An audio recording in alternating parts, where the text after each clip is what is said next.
Hello, doctor Shruti Mangalekar from Skiha skin and hair clinic. आज आपण एका खूप इंटरेस्टिंग विषयावर बोलणार आहोत आणि नुसतं बोलणार नाही आहोत, तर आपण त्या संदर्भात जी एक ट्रीटमेंट केली जाते त्याचं एक प्रात्यक्षिक किंवा एक प्रॅक्टिकल पण बघणार आहोत.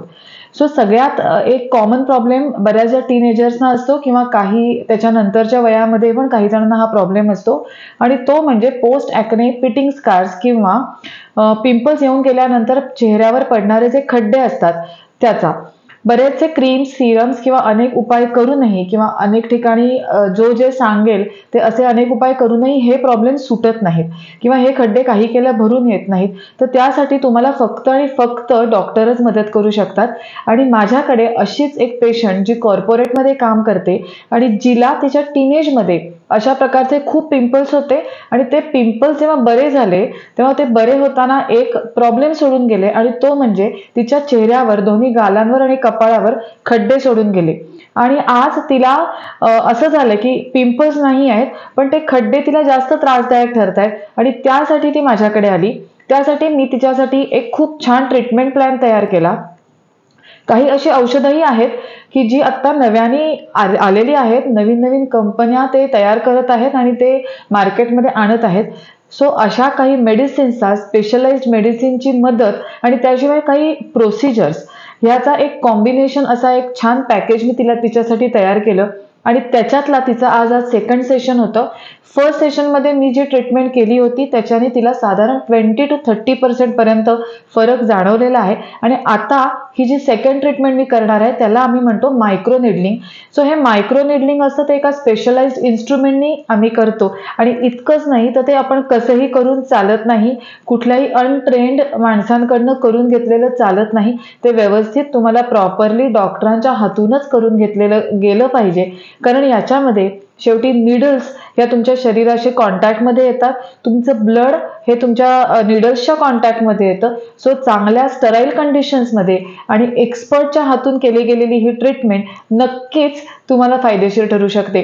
सो आपण आज एक छोटंसे प्रात्यक्षिक बघणार आहोत. ते मायक्रो निडलिंगचं बघणार आहोत. चला तर बघूया आपण हे मायक्रो निडलिंगचं प्रात्यक्षिक. पण त्याआधी एक गोष्ट की मायक्रो निडलिंग नक्की करतं काय. तर मायक्रो निडलिंग केल्यामुळे जे वुंड्स तयार होतात त्याच्यामुळे नवीन कोलेजिनेसिस होतं, म्हणजे नवीन स्किन टिश्यू फॉर्म होतो आणि हे खड्डे भरून येण्यासाठी आपल्याला अशाच नवीन स्किन टिश्यूची गरज असते आणि म्हणूनच आपण ही मायक्रो निडलिंग ट्रीटमेंट करतो. आपल्या क्लिनिकमध्ये, माझ्या क्लिनिकमध्ये, स्किहामध्ये रेग्युलर बेसिसवर अनेक पेशंट्समध्ये ही ट्रीटमेंट केली जाते. खूप छान रिझल्ट्स मला मिळालेले आहेत आणि त्यामुळे आज मी तुम्हाला याचं एक छोटंसं प्रात्यक्षिक दाखवणार आहोत की म्हणजे म्हणायला मायक्रो निडलिंग ट्रीटमेंट किंवा फेस मायक्रो निडलिंग प्रोसिजर हे जरी अवघड शब्द असले तरी करण्याच्या किंवा करून घेण्याच्या दृष्टीने ही एक सुलभ अशी ट्रीटमेंट आहे.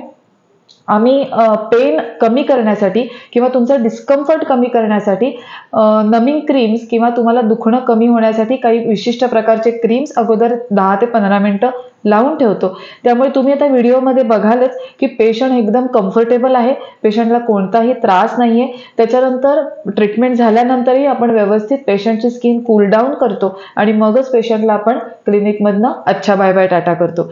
सो डोंट वरी किंवा या मोठ्या शब्दांनी घाबरून जाऊ नका. या ट्रीटमेंट्स खरोखरच तुमच्या हिताच्या आहेत आणि ह्याच ट्रीटमेंट्स आहेत की जे तुमचे ॲक्नेपासून तयार झालेले खड्डे आहेत ते भरून काढू शकतात. सो नक्कीच आता लवकरच बघूया आपण या ट्रीटमेंटचं प्रात्यक्षिक. Microneedling for post acne pitting scars. आपण बघितलं की खड्डे का पडतात किंवा स्किन खड्डे पडल्याने काय प्रॉब्लेम्स होतात. तो ही माझ्याकडे ही पेशंट आली होती की जिला तिच्या दोन्ही गालांवर खड्डे होते आणि तिला ते फार बॉदर करत होतं. कारण कुठेही जाताना तिला असं वाटायचं की सगळे लोक तिच्या त्या प्रॉब्लेमकडेच बघतायत. त्यामुळे ती माझ्याकडे खूप होप्स घेऊन आली होती आणि त्याच्यासाठी मी मगाशी सांगितल्याप्रमाणे तिला मायक्रो निडलिंग ही ट्रीटमेंट आपण स्टार्ट केली. मायक्रो निडलिंगमध्ये आपण अगोदर पेशंटच्या चेहऱ्यावर एक क्रीम लावून ठेवतो, जसं आता तुम्ही व्हिडिओमध्ये बघितलं, की ज्याच्यामुळे पेशंटला पेन कमी होतो. शेवटी मायक्रो निडलिंग म्हणजे निडल्स. आत्ता तुम्ही हे जे डिव्हाइस बघताय हे मायक्रो निडलिंग डिव्हाइस आहे आणि याचा उपयोग करून आपण ही प्रोसिजर करतो. अगोदर लावलेलं जे क्रीम आहे ते सगळं आता मी व्यवस्थित पुसून घेतेय, जे नमिंग क्रीम आम्ही ज्याला म्हणतो ते, आणि स्पिरिटच्या स्वॅबनी आपण ते सगळं व्यवस्थित स्टरलाइज करून घेतोय. त्यानंतर एक ठराविक आमच्याकडे काही स्पेशल मेडिसिन्स असतात किंवा औषधं असतात की ज्याच्यामुळे नवीन कोलॅजिन फॉर्मेशन होऊ शकतं, आणि अशी औषधं आपण तिच्या आत्ता या जिथे खड्डे आहेत त्या पार्टवर लावून ठेवलेली आहेत. त्यावर आपण हे मायक्रो निडलिंग डिव्हाइस जे आहे ते वर्क करायला आता सुरुवात झाली आहे.